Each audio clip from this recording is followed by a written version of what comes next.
السلام علیکم every one. دو شعر ہیں اقبال رحمۃ اللہ علیہ کے بانگ درا سے۔ جان جائے ہاتھ سے جائے نہ ست، جان جائے ہاتھ سے جائے نہ ست، ہے یہی ایک بات ہر مذہب کا تت۔ چٹے بٹے ایک ہی تھالی کے ہیں، ساہوکاری بسواری سلطنت۔ تو کیا کہہ رہے ہیں اقبال اس میں کہ جان جائے ہاتھ سے، بے شک آپ کی جان چلی جائے، جائے نہ ست، لیکن آپ نے سچ کا ساتھ نہیں چھوڑنا۔ جان جائے ہاتھ سے جائے نہ ست، آپ کی جان چلی جائے لیکن آپ نے سچ کا ساتھ نہیں چھوڑنا۔ ہے یہی ایک بات ہر مذہب کا تت، یہی جو ایک بات ہے نا کہ آپ نے سچ کے ساتھ کھڑے رہنا ہے، سچ بولنا ہے، یہ جو ہے یہ ہر مذہب کا تت ہے۔ یعنی کہ جو بھی مذہب ہے نا،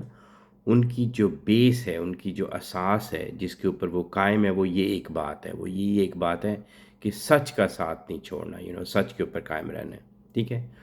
یہ ہو گیا پہلا شعر اس قطعے کا۔ اور دوسرا ہے چٹے بٹے ایک ہی تھالی کے ہیں، ساہوکاری بسواری سلطنت۔ تو پہلے شعر میں کیا چیز مشترک ہے سب مذاہب کے اندر؟ سارے مذاہب کے اندر جو چیز مشترک ہے وہ ہے سچ۔ ٹھیک ہے، اس طرح سے ساہوکاری بسواری اور سلطنت، ان کے اندر بھی کوئی چیز مشترک ہے، تو وہ میرا مقصد ہے کہ اس ویڈیو میں وہ ان کو نکال سکوں کہ وہ کیا چیز قدریں مشترک ہیں ان تینوں کے اندر۔ تو پہلے تو سمجھتے ہیں کہ ساہوکاری بسواری اور سلطنت ہے کیا چیز۔ ساہوکاری بینکنگ سے ریلیٹڈ ہے نا، تو اس میں آتا ہے آپ کے جو بینکس ہوتے ہیں، جو بینکرز ہوتے ہیں، وہ جو کریڈٹ دیتے ہیں، وہ جو آپ قرضہ کہہ لیں، اور وہ جو کریڈٹ ہوتا ہے وہ بیسیکلی وہ ہوتا ہے کہ جس کی ایکیولنٹ اماؤنٹ یا ایکیولنٹ آپ یوں کہیں کہ جو ویلیو ہے وہ ان کے پاس ہوتی نہیں ہے، کسی بھی بینک کے پاس، لیکن پھر بھی وہ ایک قرضہ جو ہے، اور صرف وہ قرضہ ہوتا ہے بینک کے کمپیوٹرز کے اوپر اندر نمبرز کی فارم میں، کہ آپ کو کہہ دیتے ہیں کہ یہ جی $1,00,000 لے جائیں یا $1,00,000 لے جائیں، یہ آپ کا قرض دے دیا۔ اس کی ویلیو نہیں ہوتی کہیں بھی، وہ ایک فرضی منی ہے۔ ٹھیک ہے، ایک فرضی نمبر ہے اور اس کو یہ آپ کو دے دیتے ہیں، اور وہ لیتا کون ہے؟ وہی جو انویسٹر ہے جس نے کہیں اور لگانے ہیں۔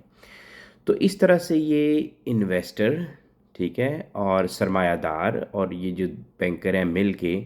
تو یہ لوگوں کی محنت خریدتے ہیں، لوگوں کی محنت اور وقت، چونکہ پھر یہی انویسٹر آگے جائے گا کہ لوگ خریدے گا، کوئی کام کروائے گا، پھر اس سے یہ ان کو نچوڑے گا ان کی محنت کو، اور پھر اپنا فائدہ، اور پھر بینک اپنا فائدہ ڈھونڈے گا۔ ٹھیک ہے، پوری دنیا کا نظام اسی چیز کے اوپر چل رہا ہے۔ ایک امیجنری منی جو کہ ایگزسٹ ہی نہیں کرتی، اس کو بنیاد بنا کے یہ جو ہیں لوٹ رہے ہیں انسانوں کی محنت کو اور ان کے وقت کو۔ تو یہ ہے آپ کا ساہوکاری۔ ٹھیک ہے، ساہوکاری کا پورا نظام یہ ہے۔ بسوا واری کیا ہے؟ اس میں آ جاتا ہے آپ کے جاگیردار۔ جاگیردار وہ جو ہمارے ملک میں ابھی تک ہیں، ٹھیک ہے، زمینیں ہیں جن کے پاس، جو کہ ہمارے ملک کی پیدائش سے پہلے انہوں نے پتہ نہیں کیسے حاصل کیں، جو بھی جاگیردار بنتے ہیں، اور آپ کو پتہ ہے کہ انہوں نے کیسے حاصل کیں، اور پھر یہ ہے کہ وہ اس کو گرو کرتے ہیں، ان کی زمینیں بڑھتی رہتی ہیں۔ بچپن سے ہمیں یاد ہے کہ اگر کسی غریب بندے نے گاؤں میں چھوٹا سا پلاٹ لینا ہو تو وہ اکشفے ہو جاتے ہیں۔ اکشفہ از اے ورڈ جو کہ مجھے بڑا انٹرسٹنگ لگتا تھا، کہ کوئی نہ کوئی آ کے کمپلین کر دیتا تھا کہ یہ میرا رائٹ ہے، میں لوں گا یہ زمین، تو اس نے کیوں لے لی؟ جو صرف وہ غریب بندہ ہے۔ لیکن جب یہ چھوٹے چھوٹے جاگیردار جو گاؤں سے شروع ہوتے ہیں نا، تو وہ پھر یہ ہے کہ وہ زمینیں ہڑپتے ہیں دوسروں کی، اور یہ پھر بڑے لیول پہ، ملک کے لیول پہ پہنچ جاتے ہیں۔ تو یہ جو جاگیردار ہے، اور جاگیرداروں کی جو نئی ورژن ہے، جو ان کا نیا فارم ہے، وہ ہے ریئل اسٹیٹ کے جو یہ ہوتے ہیں، جو آپ کے بڑے بڑے ٹائکونز ہیں نا، جو کہ سوسائٹیاں بناتے ہیں، اونے پونے داموں انہوں نے زمینوں کو لینا شروع کیا آج سے 30-40 سال، جب سے یہ ہاؤسنگ سوسائٹی شروع ہوئی ہیں، اور پھر یہ لوگوں سے وہ زمین لے کے، اور اس میں بھی یہ ان کے ساتھ ملتے ہیں، جو سلطنت والے ہیں نا، ان کے ساتھ مل کے اندر کی خبر لے کے وہ زمینیں لیتے ہیں، اور پھر ان کو انسانوں کی محنت، وہ جو کروڑوں روپے اپنی محنت سے بناتے ہیں، وہ ان سے اس بات پہ لے لیتے ہیں، صرف اپنے نام پہ، کہ اس سوسائٹی میں آپ کا گھر ہوگا، اور اس میں آپ کو سیکیورٹی پرووائڈ کرتے ہیں، اور وہ سیکیورٹی جو کہ سلطنت کا کام تھا پرووائڈ کرنا، ان کا کام نہیں تھا، رائٹ؟ یہ غلام ہے سلطنت کے، یہ تو چھوٹے چھوٹے وہ بزنس مین ہیں، لیکن یہ سیکیورٹی پرووائڈ کرتے ہیں، یہ لگژری پرووائڈ کرتے ہیں، یہ فیسلٹیز پرووائڈ کرتے ہیں جو کہ اسٹیٹ کے کام تھے۔ تو اب تیسرے حصے کی طرف آتے ہیں نا، ساہوکاری، بسواری، سلطنت۔ تو سلطنت کے اندر وہ لوگ آتے ہیں جن کا سلطنت کے امور جنہوں نے چلانے تھے، ٹھیک ہے؟ سلطنت قائم ہوتی ہے چار چیزوں کے اوپر، آپ کے وہ لوگ جو کہ لاز بناتے ہیں، قانون بناتے ہیں، جس میں آپ کے سیاستدان آ جاتے ہیں سارے، رائٹ؟ تو سیاستدان جو ہیں وہ پھر انہی میں سے وہ ادھر جاگیردار ہوتے ہیں، ریئل اسٹیٹ ٹائکونز ہوتے ہیں، ان کے بزنسز ہوتے ہیں، یا پھر وہ آپ کے پہلے جو ہے بینکنگ سے ادھر سے آتے ہیں۔ تو یہ سارے آپ کے بنتے ہیں، پولیٹیشینز ہوتے ہیں۔ سلطنت کا پہلا رکن ہو گیا آپ کے پولیٹیشین۔ دوسرا فوج، وہ جن کا کام تھا ملک کی حفاظت کرنا، ہر طرح سے ملک کی نظریاتی حفاظت، اس کی جغرافیائی، اس کی باؤنڈریز کی حفاظت، ہر طرح سے خطرے سے اس کو بچانا۔ تو انسٹیڈ وہ کیا کر رہے ہیں، آپ کے جو جرنیل ہیں ہمارے سارے، وہ آپ کو پتہ ہے کب سے یہ کر رہے ہیں، وہ کبھی کسی چیز کا انہوں نے جواب نہیں دیا۔ ابھی تک یہ سوال، ہم باہر رہتے ہیں نا تو ہم سے، مجھے وہ دن یاد ہے، وہ وقت یاد ہے جب یہ انہوں نے اسامہ بن لادن کو مارا تھا ایبٹ آباد میں۔ تو آ کے ہم سے ہمارے لوگ آ کے پوچھتے تھے کہ وہ what was he doing there in Abbottabad, آباد آباد کہتے تھے نا اس کو، کہ وہ کر کیا رہا تھا۔ تو ہم جواب نہیں ہوتا تھا کہ کیا سمجھائیں، وہ جواب آج تک کسی جرنل نے نہیں دیا، ٹھیک ہے؟ وہ آپ کی پولیٹیکل پارٹیز کو بناتے ہیں، اور آپ نے دیکھا کہ کس طرح عمران خان کو انہوں نے اکیلا کر دیا، رائٹ؟ اور وہ بگاڑ سکتے ہیں ان کو جب چاہیں، لیکن وہ کبھی بھی جواب نہیں دیں گے اپنی غلطیوں کا۔ تو یہ ہو گئے دوسرے، اور وہ بھی ٹاپ کے۔ ہم فوج کو، پھر وہ عمران خان والی بات، فوج کو برا نہیں کہیں گے، لیکن یہ جن لوگوں نے یہ حرکتیں کی ہیں وہ ان کو جواب دینا پڑے گا۔ فوج ہو گئی۔ تیسرے نمبر پہ آپ کے آتے ہیں جو عدل کے نظام والے ہیں، جو ججز ہیں، جو سارے ہیں، یہ تو موسٹ کرپٹ، یہ آپ کا نظام ہے۔ وہ جن کا کام تھا عدل کو، لوگوں کو انصاف پہنچانا، وہی ریزن ہے بیسیکلی، انہوں نے یہ طبقاتی نظام قائم رکھے ہوئے ہیں، انہی نے اس پورے سسٹم نے، عدل کے سسٹم نے ہی آپ کے دے میک شور کہ جو غریب ہے اس کو انصاف نہ ملے، جو بھی ان کا جو سسٹم ہے، دیٹس ہاؤ اٹ ورکس، کہ غریب جو ہے وہ نیچے رہے، اس کو انصاف نہ ملے، اور امیر ہمیشہ سے نکل جائے، مذہب کی آڑ لے کے، کسی اور چیز کی آڑ نکل کے وہ نکل جائے۔ چوتھے نمبر پہ جو سلطنت کے ستون ہوتا ہے وہ ہوتا ہے میڈیا، ٹھیک ہے؟ میڈیا سے میں بہت، میرا ان پہ غصہ ہوتا ہے، میں اندر، اور اختلاف ہے میرا۔ اس کی ریزن یہ ہے کہ، اور میں بڑی عجیب سی مثال دینے لگا ہوں، کہ ہمارے مذہب میں خنزیر جو ہے وہ حرام ہے، رائٹ؟ اس کو برا سمجھا جاتا ہے جانور کو،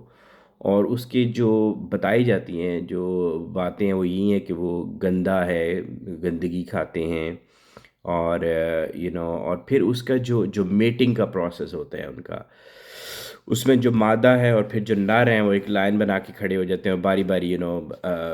کرتے ہیں میٹنگ، اور پھر لائن بنا کے واپس آ جاتے ہیں، اور پھر یہ پروسیس چلتا رہتا ہے، یعنی کہ وہ ان کے اندر یہ لسٹ ہے، یہ گندگی، اور اگر آپ ان کے دیکھیں شکل پہ، چہرے پہ، اور تو اس طرح سے یہ جو ہمارا میڈیا ہے، جس میں سارے آگے سوشل میڈیا بھی،